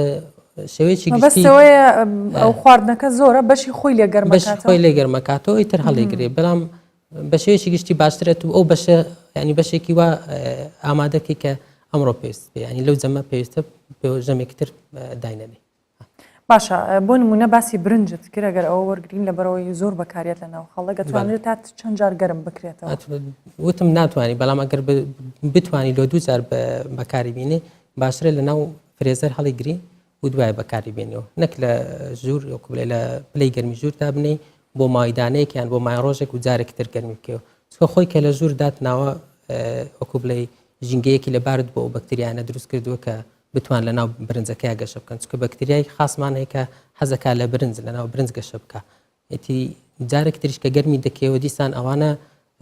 پێڵێن ینی بەرگریان هەیە بۆ پلەی گەرمە کە بەکتریاکە جارێکتر گەرم دەکرێتەوە عەدەدی زیاد دەکات ینی جارێکتر لەناو برنجەکەی گەشە ئەکات لێ دەتوانن تووشی وەکو بڵێ نەخۆشی بکەن لە ئەو کەسان کە دەیخۆن. هیچ خواردنێک هەیە کە بە هیچ شێوەیەک گەرم نەکرێتەوە یان ببێت هەندێک جار گوێمان لەوەی ئەڵم بوون منەوە خواردنگەر گەرمی بکەیتەوە ژاراویە بێ ئەمە ڕاستە؟ خواردنەکان لە بەروەی نیە کە گەرم دەکرێتەوە ژاراوی دەبێت لە بەروەی کە هەڵی دەگری ژاراوی دەبێت نەک لە بەروەی کە گەرمی دەکەوە ئەوەی کە باسم کرد مەسەن هەر هەمویان کە هەڵدەگرێن لە ژوور ئەوانە هەمویان معرضن کە بەکتریاکان لە ناوی گەشە بکەن و تووشی معرضیان بە تەواوی تووشی دەبن بۆی ئەمە ئەوکو بڵێ ئامۆژگاری هەمویان دەکەن کە بە شێوەیەکی گشتی خۆیان بپارێزن لەوەی کە وەتەگە خواردن مایەوە نابێ بەکار بێت وتم ئەتوانی لە ناو سەلاجە هەڵیگرێ نەک لە ناو ژوور چکە کە لە ژوورت هەڵگرت تو جارێکی تر جەوێکت بۆ بەکتریاکان ڕەخساند کە بتوان لە ناو خواردنەکەتە باشە مە خواردن ئەی ئینان و هەندێک جار لەوانەیە گەرمکردنەوەش نەبی یانەوە تو کە باسەکەی کە لە ژوور هەڵی دەگری زۆر جار لەوانێت تو ژەمی یەکەم ئامادەت کردبی مەسەلەن بۆ نمونە تو سعات 7 نانەخۆی بەڵام لە سعات 4ەوە خواردنەکەت ئامادە کرد و لە ژوورت داناوە زۆر جار ئەو هەڵگرتنەیە ینی ئەو کاتەیە کە تو خواردنەکە ئامادە دەکەی و لە ژوور دایانەی دیسان دەبێتە جەوەیەکی لەبار بەوەی بەکتریا لێ ینی دایمەن کە پێشکەشێکی بە شێوەیەکی تازە پێشکەش بکرێت. باشە ئەی نان و سەمون و ئەوانە ئەساییە گەرم بکرێتەوە ئەوانە دەتوانی بە ئۆڤن ینی کە دەتوانێت ئۆڤن بەکاربێنن مشکلە نابێت چکە ئەمانە وەکو بڵێ سوور کراوەتەوە فەرقی هەیە ئەوانە کە سوور کراوەتەوە کێشە نابێت. هیچ شێوازێکی تایبەت یان تەندروست هەیە کە بەکاربیان ئاساییە بە هەر شێوەیەک گەرم بکرێتەوە بە هەر شێوەیەک بە مشکلە نیە وەکو سەمونوانە ئەگەر گەرمیش نەکەی و هەر کێشیان نابێت چکە ئەوانە وەکو پێم گوت یان یەک دەبی شلە هەبی یەک یان دوو وەکو بڵێ دەبی جەوەکە لە باربی هەتا بەکتریاکان لە ناوی گەشە بکەن بەڵام نان و ئەوانە ئەگەر نانەکە بە تەندروستی گەرم کرابێتەوە و لە ناو فڕنا سوور کرابێتەوە کێشە نابێ وەکو گەرمکردنەوە. باشە دکتۆر لەگەڵ بەردەوامە بینە چینە کەلار لە وێلی ژناوە بەشەکانی قایم قامێتی قەزای کەلار لە شەوانی مانگی ڕەمەزان هەڵمەتێکیان بۆ چاودێریکردنی بازاڕ و دەست بە سەراگرتنی خۆراکی ماوە سەرچوو دەست پێ کردووە پامنێرمان هەرێمجاف لە کەلارەوە زانیاری زیاتر دەخاتەوە. بەڵێ سارا شەو باش دیارە ئێستا لە لیژناوە بەشەکانی قایمقامێتی قەزای کەلار و تەندروستی گەرمیان و شارەوانی و هەموو لایەنە پەیوەندیدارەکان ئەو لیژنەی کە پێگەنراوە بۆ چاودێریکردنی بازاڕ و بە تایبەتیش دەست بە سەراگرتنی ئەو خواردنە ئێکسپایر و خواردنانەی ماوەکانیان بەسەرچووە هەڵمەتێکی فراوان لەلایەن ئیدارەی قەزای کەلارەوە دەستی پێکردووە چەند دوکان و مارکێت و جێگایە گەڕاون ئێستا هاتوونەتە ئەم دوکانە دیارە دوکانی شیرەمەنیە بۆ ئەوەی چاودێری بکەن و ئەو ماوەیش کە من لەگەڵیان نبووم چەند دوکانێکیان داخستووە چەند خواردنگەیەکیان داخستووە ئێستاش ئەگەر قایمقامی قەزای کەلار کاک شاب ئەم کاتان باش ئەگەر پێم بڵێ ئەم هەڵمەتەی ئێوە بۆ چییە؟ ئەم هەڵمەتە سەرجەم لایەنە پەیوەنددارەکانن تیپە لژنە هاوبەشەکانی قایمقامێتی قەزای کەلارن بە چاودێری بازرگانی خۆپاراستنی تەندروستی خۆپاراستنی گەرمیانن مەبەستمان بۆ ئەوەیە دیارە مانگی ڕەمەزان زیاتر ئێستا دەستگێر و خاوەن کارگەی شیرینەکان و ئەوانە بەرهەمی زۆرە خەنە بازارەوە ئەو بەرەمانە پێویستی بەوە هەیە چاودێری بکرێن چی بزانین لە ڕووی تەندروستیوە چۆنن لە ڕووی نرخەوە زیاتر مەبەستمانەوە تانێ ئەوەی ساکە تێبینیمان کرد بەشێکی زۆری ئەوانەی ئەو دەستگەرانە خاوەن ئەربانانە کە ئیشەکەن بەشێکیان مۆڵەتیان نییە یا مۆڵەتەکەیان بەسەر چووە ناکرێن مۆڵەتی تەندروستیان نەبێت ئیش بکەن و خواردن بدەنە خەڵک ئەمە بەڕاستی مەترسیە بۆ سەر تەندروستی و ژیانی خەڵک ئەوەی تێبینیتان کردبێ بەراورد بە پێش ڕەمەزان ئەم دیاردەی ساخکردنەوەی خۆراکی ماوە بەسەرچوو لە بازاردا یعنی هەموو جۆرەکانی خواردن چی زیاتر هەوڵی ساخکردنەوەی دەدرێت و چی جیاوازیەکیشە بۆ ئایا زیاتر هەوڵی ساخکردنەوەی هەموو کەلوپەلە ماوە بەسەرچوانە ئەدرێت لە بازارەکانە؟ عادەتەن لە ڕەمەزانە لەبەرەوە خواست لەسەر کڕینی شتومە کاڵا خواردن ئەوانە زۆرە بێ کە زۆرە بێ بە زۆری خرێتە بازارە و سەرفیزی زۆرە بێ ئەمە پێویستی بە چاودێریکردنێ ئەوەی ئێمە تێبینیمان کردو ئێستا شیرینێکی زۆر لە بازارە شیرەمەنیکی زۆر لە بازارە ساردەمەنێکی زۆر لە بازارە هەیە دوای کۆتایی دەڕۆژی پێش جەژن کاڵایەکی زۆر لە جلوبەرگ ئەوانە دێتە بازارەوە ئەمانەت تەبیعەتی ڕەمەزان وایە جا لەبەرەوە ئێمە لژنەکانمان کارا کردوێتەوە خۆشمان ئەم شۆ پێمان باش بوو لەگەڵ ئەو لایەنە پەیوەندداران ڕاستەوخۆ بێن بزانین لژنەکانی ئێمە کە ڕۆژانە ئیشەکانیان چییە و چیتر شتەکان خۆمان لە نزیکەوە متابعەکەون و ببینین. باشە دەست خۆش بێ تۆ توانای بڕێ ئەگەر کاک حکمەت وەرگرم شەرۆکی ژووری بازرگانی گەرمیان ئەگەر پێمان بڵێ ئەو کەلوپەل و خواردنەماوە بە سەرچوانەی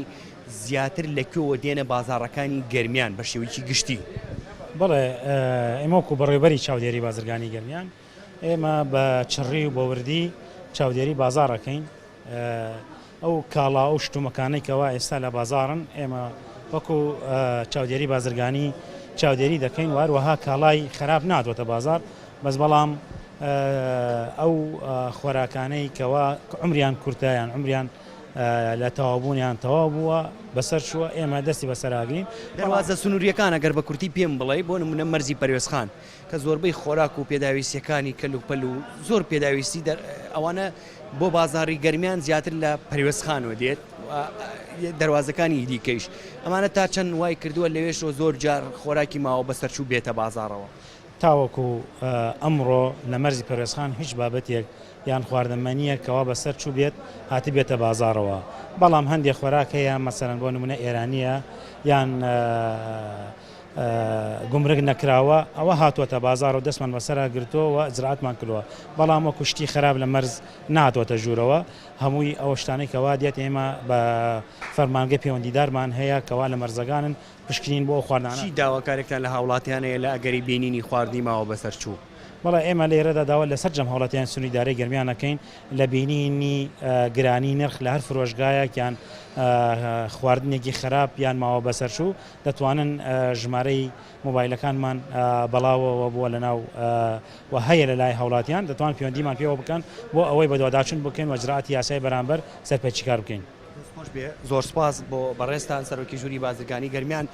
بەڵێ سارا دەمەوێت ئاماژە بۆ ئەوەش بکەم ماوەیە کە لە بازاڕەکانی گەرمیان زیاتر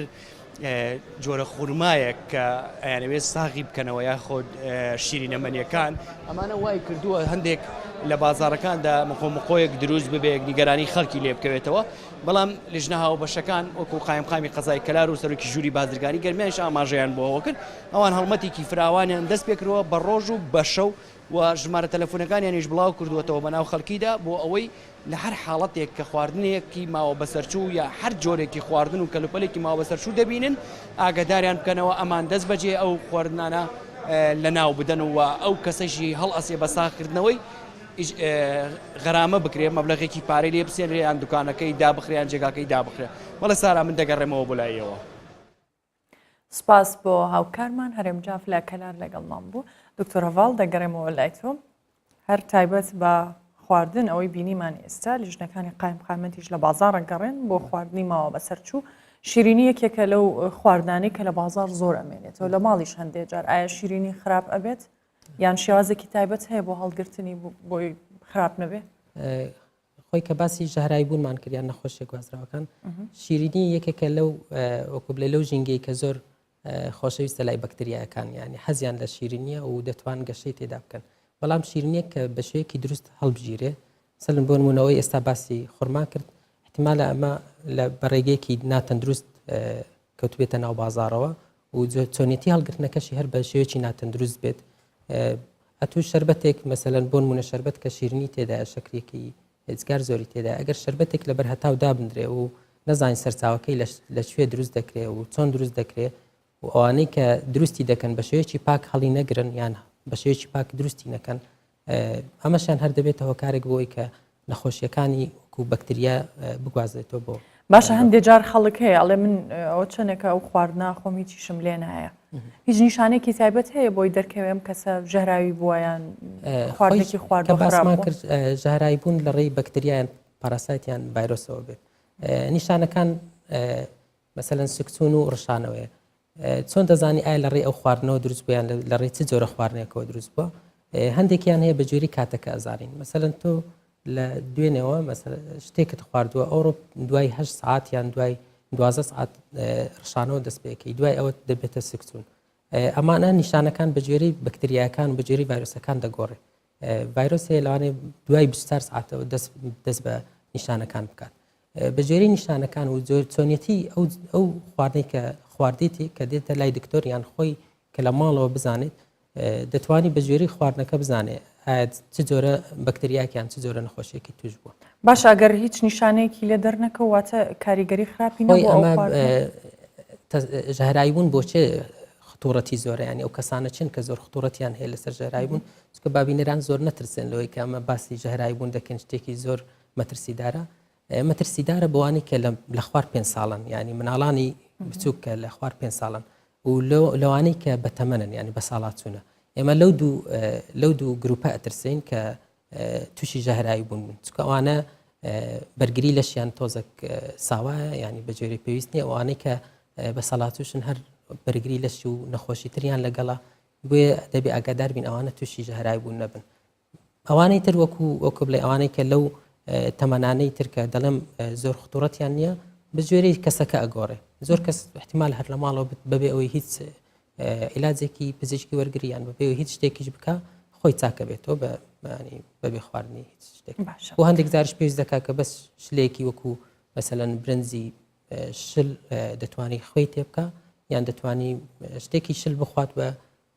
وەکو میوەی مەسەلەن میوەیەکی شتێکوە و لە شیرنیش هەندێک خۆی بپارێزێ دوای ئەوە دەتوانی بە ماوەی 6 یان 12 ساعت هیچ مشکلەیەکی نەبێ هیچ کێشەیەکی نەبینێت. هەر لە باسی خواردن بە باسی ئەو خواردنەوە بەستوانە بکەین ئەوەی بینیمان ئێستا لە بازار خواردنی ئاساییە بەڵام جۆرێکی ترەیە خواردنی بەستووە لە بازار ڕەکڕێت ئایا ئەمانە هیچ مەترسیەکیان هەیە؟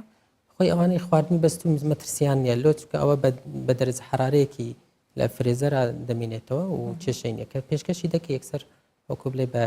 بە تازەی پێشکەش دەکەی کێشەی ئەوەی نیە کە بەکتریا لە ناوی گەشە بکە ئیلا ئەگەر لە مەزدەرەوە یانی لە سەرچاوەکەوە چکە زۆر جار ئەماگامان وەکو بڵێ کە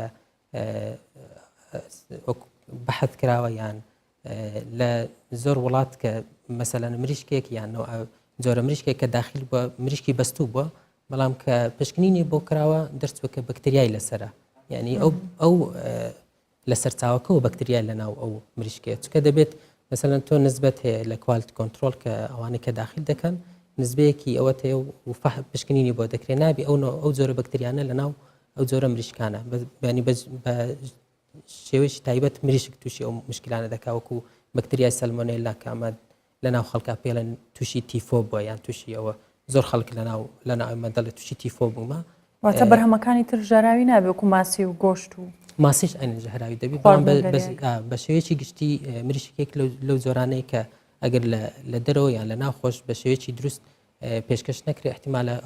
ئەو بەکتریای لەسەر بێ ینی خۆی هەڵگری ئەو بەکتریایە کە خەڵکەکەش ئەیخوا ینی عیلاقەی لەوە نیە کە بە شێوەیەک پێشکەشی دەکەی خاص ئەوەی کە لە مەطعەمەکان یان لە چێشتخانەکان کە دیوی دەرەوەی مریشکەکە ئەبرژێت دیوی ژۆرەوەی هەندێک تازەیە ینی جوان گاگرەکەی ناگاتێ ئەویان یەکێکە لە ڕێگەکان کە تووشی ئەو نەخۆشیە دەکات ژەهراوی بوو. باشە هەندێک جار ئەو خواردنە بەستوانە چێ ئەوەی لە دەرەوە هێنریان ئەوەی لە ماڵەوە هەڵئەگیرێ گۆشت و مریشک بە تایبەتی یان هەر جۆرە سەوزەیەکی دیکەش خاوە بێتەوە جارێک بەشی خۆی لێ بەکارهێنی و جارێکی تری بەستێتەوە و بەکارێتەوە ئایا ئەم شێوازە دروستە یان بۆ کام خواردنە گونجاو نییە خۆی بۆ پرۆتینەکان بە شێوەیەکی گشتی باش نییە دووجارە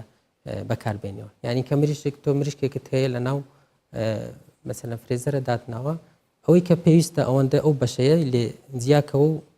ئامادەی بکە بەشەکەی تر بەهر لە ناو فرێزەر بێ بەڵام کە تۆ ئامادەت کرد دووجارێک تر برتەوە ناو فرێزەر ئەمە وەکو بڵێ پێ کاتەی پرۆتینەکەت تێکەدا و باش نیە بۆش هەندێک جار ئەو کەسە پەلەیەتی بۆ نەوەی خواردنەکە دروستکات گۆشتە مریشکەی کاتە ناو ئاوی گەرمیان سارد بۆی زوو خاو ببێتەوە ئەو ڕێگەیە خراپ نییە تاسیری نیە لەسەر نەخۆشی باشە بینە سەر ژەهراوی بوون بەگشتی ئەگەر هۆکاری سەرەکی خواردن نەبێت چ شتێکی دیکە هەیەوە کات کە بۆ مرۆڤ بگوازرێتەوە یان ژەهراوی ببێت ژەهراوی بوون خواردن و خواردنەوە لەو دوو شێوەیە تووشی ژەهراوی بوون دەبێت ئەوەی کە باسم کرد ینی لەوانەیە تو هەندێک زار لە ڕێگەی خواردنی منتەجاتی حیوانی ینی ئەوانی بەروبوومە ئاژەڵیەکانەوە دیسان تووشی ژەهراوی بوون بێ وەکوی مەسەلەن ماسیەک لەو زۆرانەیە کە زۆر تووشی ژەهراوی بوون دەبینی کە لە شوێنێک لە چێشتخانەیەک ماسی پێشکەش کراوە لانەیە 20 کەس یان 30 کەس تووشی ژەهراوی بوون بن بەهۆی ئەوەی کە ماسیەکە خۆی هەڵگری ئەو بەکتریایە و تووشی خەڵکەکە دەکا بۆیە شێوازی ئامادەکردن زۆر گرنگە هەتا لە ماسی و لە مریشکیش ینی ئەو شێوازەی کە بەس دیوی دەرەوە وەکو بڵێ دەیبرژێنێ یان دیوی دەرەوەی ئامادە دەکا ناگاتە ئەو تەبقەیەی کە لە ژوورەوە لەوانەیە بەکتریای هەبێ ئەو زۆری ینی پێشکەشکردنی ئەو خواردانە پێویستەکە هەردووک دی و بە جوانی بکڵێ چکە ئەوانە دەبێتەوەی ئەوەی کە لە دەرەجە حرارەیەکی زۆر ببرژێ بەکتریایەکان دەکوژێ بەڵام ئەو دەرەجە حرارە ناگاتە ئەو دەرەجەی کە مەسەلەن لە دەرەجەی 50-60 زۆر بەکتریا هەیە ناتوانانی بیکوژی لەو دەرەجانە. بەڵێ بینە سەر سەوزە و میوەکان ئەوانیش باس بکەین هەندێک جار ئەو ترێت کە بۆ نمونە شێوازی شتنەوە و هەڵگرتنی ئەوانیش کاریگەری لەسەر تەندروستی مرۆڤ هەیە ئەوانە بنە هۆکاری ژاراوی بوون هەروە سەوزەکان زیاتر پاراسایت ینی کە لە حەجمیان لە بەکتریا و لە ڤایرۆس گەورەترە وەکو بۆ نمونە خاص لەو جۆرانەیە کە زۆر زەرتوشی ئەو نەخۆشیانە دەکات ژەهراوی بوون یان احتیمالە نەخۆشی تریش وەکو کاتێک ئەگەر بە جوانی نەشورێتەوە یان ئەو شوێنەی کە وەکو بڵێ پێشکەشی دەکە یان دروستی دەکا بە ئاوێکی پاکیان بە ئاوێکی خاوێن ئاو نەدرێت ینی و لە کاتی پێشکەشکردنیشە پێویستە ینی باشترین شت ئەوەیە کە خوێ بەکار بێ خوێ لە هەموو شتێک باشتر چکە خوێ کە دەبێتەوەی ئەوەی کە بەکتریاکان یان پاراسایتەکان لە ناوچن بە خوێیەکە باشترین شت بۆ شتنەوەی سەوزەکان خوێ باشە ئێستا جۆرە دەرمانێک هەیە و دەمێکی شەو بەکارێت لە ناو خەڵکە خوێ باشترە یان ئەو دەرمانەی کە تایبەتە بە شتنەوەی سەوزە و خوێ باشتر لە باشتر ڕێکار خوێ ئەی ئەو پاکەرەوەی کە بەکارەهێنرێت ئەوش دەتوان بەکاری بێنن بەڵام بە شوێکی زانستی ئەمە نازام ئەوانە لەکوێ دێت و زانیاری نییە لەسەر ئەو مادانەی کە دێن بەڵام ئەوەی کە ئێمە وەکو لە ڕووی زانستیەوە خوێ دەتوانێت وەکو بڵێ دیواری بەکتریایەکان تێکدا و بیشێنێ لێ دەتوانێت دکتۆر لە کاتی ئامادەکردنی خواردن بۆ نمونە پاک و خاوێنی ئەگەر ڕانەگیرێ یان بە پاکی دروست نەکرێت کاریگەری لەسەر ژاراوی بوون هەیە تامان ئەوەشیان ڕێکاری خۆی هەیە مەسەلەن ئەوەی ئێستا باسی کرد شیرینیەکان یان ئەوەی کە لە بازار هەیە زۆر جار ئەبینێ ئەو کەسی کە شیرنیت ئەداتێ بێەوەی هیچ ینی دەستاوانەیەکی لە دەست بێت بە دەستی خۆیەوە بەکاردێنیت ئەو دەستانی ئێمە هەمووی هەڵگەری بەکتریان ینی لەوانەیە بینەران وەکو بڵێ ئەو شتیان لە شتێکی وەکو بڵێ نامۆبی بەڵام ئەگەر ببینین ئێمە لە تاقیگەکانە مەسەلەن دەتوانین پشکنین بکەین بۆ دەستی مەسەلەن کارمەندەکان یان پزیشکەکان یان زۆر جار بۆ دەستی خۆمان دەبینین کە ڕێژێکی ئەجگار زۆر بەکتریا هەیە لەسەر دەسێت ئەگەر دەستی شت بشەوی باشترە لەوەی کە ئەو کەسێک کە شتی پێشکەشەکەی جا لە شیرینیە لەیان هەر شتێکی ترە ینی کو بڵێ دەستاوانەیەک یان پەنجەوانەیەک لە دەست بێ ئەو جار شتەکان پێشکەش بکەیت و هەتا بکرێت سەری داپۆشراو بێ ینی ئەو شوێن ئەو خاص شیرینیەکان سەری داپۆشراو بێت چکە زۆر جار لەوانەیە مێشێک یان ئەوانەی کە لە دەرەوە دەتوانی ئەو شیرینیە بەکتریایەک لە شوێنێک تر بگوازێتەوە سەر ئەو شیرینیە باشە لە بەرەوەی لە ڕەمەزان و جۆرە خواردانەش زیاترە بە تایبەت سەریدانە پۆشراوەیان لە سەر عارەبانە و لە دەرەوە ئافرۆشرێت هەرچەندە هەندێکیانێ زۆر پاک و خاوێنە بەڵام بەشێکی دیکەیان بە پێچەوانەوە قسەی زیاتری لەسەرەکەی نەچینە ئامێدی لەوێ گەنجان و هاوڵاتیان بۆ بەسەربردنی کاتێکی خۆش لە شەوانی مانگی ڕەمەزان ڕوودەکەنە دەرەوە و هەروەها لەوێ لە شوێنانی کە چای تێدا ئامادەکرێت زیاتر ئەچنە ئەوێ شیمال بەرچی پەیامبەری کوردستان 24 لە ئامێدی زانیاری زیاتر دەخاتەوە بەلێف دەمەوە بۆش بیتن ئەم نوکەیە دەرگەهێ ئامێدی دار وێرێ چایخانەکە گەلەکە جوان وێرە هاتیە دروستکردن گەنجن ئامێدیە خەلکی ئامێدی بوشەوانên خۆی ڕەمەزانê qesta vî cihîtken wekan bînin evrike ji mareka zoriya gencin Amêdiyê hatîne qesta vî cihî bikin li vêrê hemî pêtiviyên wan şevanê Remezanê hatîne berhevkirin ew tên şevên xwe li vêrê derbas dikin me divêt em bûçûnên hind ji wan hawlatiyan wan gencawer gîn wekan bînin xêzan jî hatîne li vêrê amade bûne ji ber ku cihekê ciwan e وی بلند کەویتە دەرگەهێ ئامێدیەدا دیسانجی جهەکەی سەرنجڕاکێشتە ji ber hindê xelek gelek qesta vêrêt ketin em bûçûnê hince hawlatiyan xwe werbigirîn tu çawanî başî em bêjin hîn şevanê xwe Remezanê li vêrê çawa derbas dikin Pişekî bixêrbat nav dikin Remezanê ve pîroz dikin Wala em şevê piştî fitorê derdkevîn pewesekî çorayînî dikin heta biniyem çîn serêkoniya mala zêvrîne ve هم برای آتشی باشه و صبر مجید تن جوجی خوش الحمدلله برای زور بین افصال خاص لبرامش تا یعنی که درجه حرارت گلت نزمنو مرتاحين الحمد لله قال باش بريبا وهوا وكو خلقي دفر أميدية بخو يعني فيري تشي جرينجي خويا في جهاك وشان صالك هاتيا درست كرن خدای گله گرینگ خواه راستی باجر آمدی شمی نحیا و گرینگ خواه هش شرکت دری نمیجو خواه های افشار عجی تقریبا بیش مدت چند سال که در باز من دیده جایی که میجوی بو دیپ مراتن و بدیپ مراتن دیده نگاه پشتی سیلاب افشار افشار عوضی که خالقی ما بیانی ببینیم چند من قصد سیلابت کنی و قصد ورجت کن یا خوش راستی یبصابر و جدا کارهنه دستا خوش بن خیش که هم بیجن یعنی اف سال رمضان هوا چا در باز بیتن این وکو اف کسان این روزیا دیگرن یعنی اف سال بگشتی هم بیجن رمضان چا در باز بیت بخود رمضان اف سال بمن یا باشه یعنی اصلا احساس بنا کم چون که جوی خوشه ام خودش دهوکت هاتین یعنی مال دهوکه بس با دهوکه درجه به حرارت بلندترن بجام بخو پنجشنبه با تینا ویره حتی شنبه هم زفرینه وش بردامت خو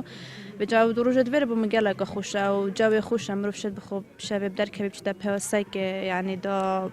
هم ریاضه شو دا مروف زاده خوش بحلنی یعنی راسته خوشه شباب ویره قلب صبرن دستا خوش بن بله گنجت آمیدی همین دهن قسطا ویرت یعنی شبان خود ویرت در باز دکن خارنی جی لویرت دخون جبر کو لویرت دمینن حتی دم پاشیو دم خود لویرت در باز دکن همیشه و که زوربه یا گنج آمیدی و دیسانجی یت گنده دورو برجی دهن قسطا ویرت کن به او کی مگوتی ویره همی پیتویتوانجی بهاتی ندابین کنج به هنده قسطا ویجهید کن بله سپاس بۆ هاوکارمان شیمال بەرچی لە ئامێدی لەگەڵمان بوو دکتۆر هەواڵ بۆ پرسیارە دێمەوەلات ئەوەی بینیمان کە خەڵک بە تایبەت لە مانگی ڕەمەزان تا کاتێکی درەنگ لە دەرەوەیە لە دەرەوە خواردن و خواردنەوەخوا بە تایبەت چا ئەو چایەش ئەزانین بۆ ماوەی چەند کاتژمێر ئەمێنێتەوە یان هەندێک جار چ لە دەرەوە لە ماڵەوە گەرمەکرێتەوە ئایا وەکو خواردنەکانی دیکە زیانی هەیە چای وەکو بەکتریا زیانی نێت بە شێوەیەکی بەردەوام لەسەر ئاگرا هەرچەندەوە پسپۆری من نییە پسپۆری کیمیایەکانە بەڵام ئەوەی کە ئەمە وەکو پزیشکی گوێمان لێ بووە چاگەرمکردنەوە لە 5 دقەیان لە 10 دقە زیاتر موادی وەکو بڵێ مسەرتن زیاد دەکات موادی سەرەتانی لە ناوی زیاد دەبێت لێ باشترە تۆ ئەو چای کە حەزر دەکەی بە شێوەیەکی گشتی یەک جار ئامادە بکرێ ئاینن بەڵام وەکو میکرۆب نا هیچ بەکتریاکیان هیچ شتێک لە چا ناگوازرێتەوە بۆ باشە بەڵام ئەوە شەر خطوڕەتی خۆی هەیە وەلو پسپۆری من نیە دەتوانن لە پسپۆریە کیمیاکان بپرسن بەڵام ئەوەی ئەمە گوێمان لێ بۆ پشکنین کراوە باش نییە چا زۆر گەرم بکرێت کە موادی مسەرتن زیاد دەکات باشە دکتۆر بەر لەوەی بچینە لای هاوکارمان شیمال پرسیاری ئەوم کرد خواردنی سەردانە پۆشراو یان ئەو خواردانەی کە لە دەرەوە لەبەر هەتاوەزانین لە وەرزی هاوێنیش زیاتر لەوانەیە خەڵک لە دەرەوە ئەو جۆرە خواردانە بخوا چ کاریگەریەکی لەسەر تەندروستی هەیە ئەوانیش هەر بە هەمان شێوە تووشی ژەهرایی بوون و تووشی نەخۆشیە گوازراوەکان دەکەن بۆیە پێویستە ینی ئەو خەڵکانی کە هەر شتێک دێنێک و بڵێ دەیکڕی یان هەڵی دەبژێریت لە دەرەوە بزانین لە شوێنێکی لە شوێنێکی سەلامەت لە شوێنێکی پاک لە شوێنێکی گونجاو هەڵی بژێریت هەر خواردنێک سەری دانەپۆشرێ باش نییە خراپە چونکە ئەمە مێش و مەگەز دێت شتی لەسەر وەکو بڵێ احتمال هەر مێشەکە خۆی هەڵگری بەکتریایەکیان شتێکی وا بێت دەبێتەوە کار بۆ نەخۆشیەکان باشە باسی ناوماڵیش بکەین بە هەمان شێوە یان چێشتخانەی ماڵەوە کابانی ماڵ چەند گرنگە بە پاک و خاوێنی ئەو خواردنە ئامادە بکایان دەستی پشوایان ئەو کەلوپەلانی بەکاری ئەهێنێ پاک بێت ئەو ڕێنمانەی کە بۆ چێشتخانەکان بەکاردێت لە هەمان کات دەتوانێت لە ماڵەوەش ینی کابانی ماڵش هەمان شت بەکاربێنێت مەسەرەن کابانی ماڵ لە ماڵەوە دەتوانێت کە دەستی بە پاکی بشوە و ئەو خواردنەی کە پێشکەشی دەکات بە شێوەیەکی پاک ئامادەی بکە سەوزە و میوەکان بە شێوەیەکی پاک بشواتەوە ینی ئەمانە هەموو هۆکارن بۆ ڕێگرتن لە هەم خۆپاراستن هەم ڕێگرتن لە نەخۆشی وازراوە یعنی ئەگەر لە ماڵیش تۆ بە شێوەیەکی ڕێکوپێک و گونجاو و خواردن ئامادەنەکەی و بە پاکوخاوێنی هەڵی نەگری و پاکوخاوێنی پێشکەشینەکەی هیچ فەرق نییە لەگەڵ ینی هەر چێشتخانە بێ یان ماڵ بێ هەمان ڕێنمای لەسەر تەطبیق دەکرێت باشە هەندێک جارەوترەوە کەسی خۆیەتی دایکێتی بۆ نمونە یان باوکێتی ئەگەر دەست با لە خواردنەکە یان بە دەستێکە یان لەبەرەوەی کەسی خۆیەتی ئاساییە ئاساییە خۆی باشترە چکە باسم کرد ینی دەستی ئێمە احتمال هەمومان هەڵگری بەکتریانە لەوانێت تۆ کە دەدەیە کەسێکی تر کەسەکە پێی تووشی نەخۆشی بێت. یەکێکی تر لەو بەکارهێنانە ئەو پلاستیکانەیە کە خواردنی تێکرێت ئایا ئەمە زیان بە خواردنەکە گەێنیان هیچ کاریگەریەکی لەسەر دروستەکە؟ کاریگەری بەکتریایی لەسەری نییە بەڵام وەکو ئێمە باسی ژینگە بکەین بۆ ژینگە باش نیت چکە تۆ وەکو بڵێ زبلێکی زیاد دروست دەکەیت لە ژینگەی خۆتە ئەنی ئەمەشیان کاریگەری لەسەر ژینگە هەیە وەکو بەڵام وەکو بەکتریا هیچ کێشەی نییە چ پلاستیک بێتەوە. باشە هەر باسی خواردن بکەین ئەو کاتێک کە بۆ نمونە خواردنێک زیادە یان ئەیانەوە بە شێوەیەکی تەندروست هەڵگیری شێوازە دروستەکە چۆنە یان بۆ نمونە هەندێک جار میوەیە ئەمێنێتەوە شووتی یەکێک لەوانەیە کاڵەکە هەندێک جار هەروە خێتە ناو بەفرگرەکەەوە ئەم شێوازە سەریدا دەپۆشی بەو زرفانی کە شەفافە و لەناو سەلاجەکە هەڵێگری کێشەی نییە بە باشە. خواردن هەڵگرتن بۆ نمونە میوە سەوزەکان کە ئەکڕێت ئەگەر هەمووی نەشۆرێتەوە هەندێکی هەیە زوو خراپە بێ خەڵک لەوانەیە نەیشواتەوە ئایا هەڵگرتنی بەو شێوەیە لە ئەگەر بشرێتەوە بەس دەتوانی وشکی کێ ئەوزە هەڵیگریەوە کێشە نابێت. هەندێک جار کەسانێک هەیە ئەوە من جملی بۆ نمونە بە زاهییان ئەو پاکەرەوانە میوە ئەشواتەوە پێویست نییەوە ینی شتێکی زیادە کە زۆر زانمە باسی ژەهراییبوون دەکەین کە باسی ژەهراییبوون دەکەین وتمان بەکتریا و ڤایرۆس وانە بەڵام یەک لە ژەهراییبوونەکان پێڵێن کیمیکەل ینی هەتا مادە ئەوەکان ینی مادە کیمیاکانی شتێکەکەن لە شێوازێک ینی یاکێکن لە ڕێگایك بۆ تەسەمکردن یان ژەهراییبوون چکات ئەو مادەیە لەوانەیە جوان پاکی نەکەوە لەسەر میوەکە بمێنێتەوە کە دەیخۆی هەرچەندە باسمان کرد بەڵام سەوزە من بینیومە بە زاهی شتیانە زاهی قاپشتن ئەبێت وتم خۆی باشترین شتە ینی زاهی و لەوانەیە ئەو زاهیە کەمیەکی کەم لەسەر ئەو سەوزەیە بمێنی کە سەوزەکە خۆی تووشی ژەهراییبوون دەکە چکە ئێمە وەکو بڵێ هیچ کەسێک زاهی نابێ بچێتە ناو لەشی ینی هەر مادێکی کیمیایی ینی وتم بەکتریا یان ڤایرۆس بەڵام مادەی کیمیایی شەر تووشی ژەهراییبوون دەکە ینی کە مادەی کیمیایش بە ڕێژەیەکی کەم بیان زۆربی بچێتە ناو لەشت هەر تووشی ژەهراییبوون دەکە بۆیە ئەمە شتێکی زیادە دەیکەن ینی پێویست ناکاتەوە. دکتۆر کاتەکە بەرەو کۆتایی ڕوا دووە ڕێنمایی تۆ چییە؟ ڕێنمای منەوەیە کە لە ڕەمەزاندانی خەڵک بتوانێت کە خواردنێکی تەندروست هەڵبژێرێ و لە شوێنێکی تەندروست هەڵبژێرێت و باسی ئەوەش وەکو بڵێ ڕێنمایی دەسوشتن ئێمە زۆر وەکو بڵێ گرنگی پێ ئەدەین ئاگاداری ینی ئاگداری دەسوستن بن لە هەموو کاتێک و لە هەموو ساتێک و لە کاتی پژمین و یان کۆخە و ئەوانش ئەوەش یەکێکە لە ڕێگەکانی کۆ بڵێ گواستنەوەی نەخۆشی گوازراوەکان بۆیە پێویستە کە وەکو بڵێ ئاداب و ڕێنمایی پێویست لەو کاتانش بەتایبەت لە مزگەوت و جەژن لە مزگەوت و لە جەژنەوە یان لە شوێنە گشتەکانە تۆ کۆخەش و گوتم کە هەناسە ڕێگەکەیە بۆ گواستنەوەی نەخۆشی پێویستە بە ڕێکار و ئادابی جوان بکۆخن یان هەر شتێکی ترەکەن. دکتۆر هەڤاڵ حەسەن پزیشکی پسپۆڕی نەخۆشیە گوازراوەکان زۆر سوپاس بۆ ڕێنماییەکە. زۆر سوپاس بۆ ئێوەش. دەستخۆش دکتۆر. ساڵانە لە مانگی ڕەمەزان پێشانگای کتێبی تایبەت بە کتێبی ئاینی لە شاری ئیستانبوڵی تورکیا دەکرێتەوە. ئەم ساڵیش بە بەشداری 144 چاپخانە پێشانگایە لە مزگەوتی سوڵتان ئەحمەد لە شاری ئیستانبوڵ کراوەتەوە. تاوەکو کۆتایی مانگی ڕەمەزانیش بەردەوام دەبێت. زانیاری زیاتر وێت.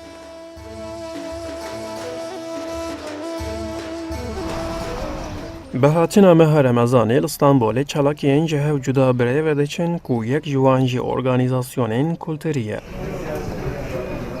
Fuara Kultur û Kitêba ku 38 sal e her sal meha Remezanê ji aliyê Weqfa Diyanetê ya Tirkiye ve tê li darxistin, îsal li qada Sultan Ahmedî dest pê kir wê heta dawiya meha rojiyê berdewam bike.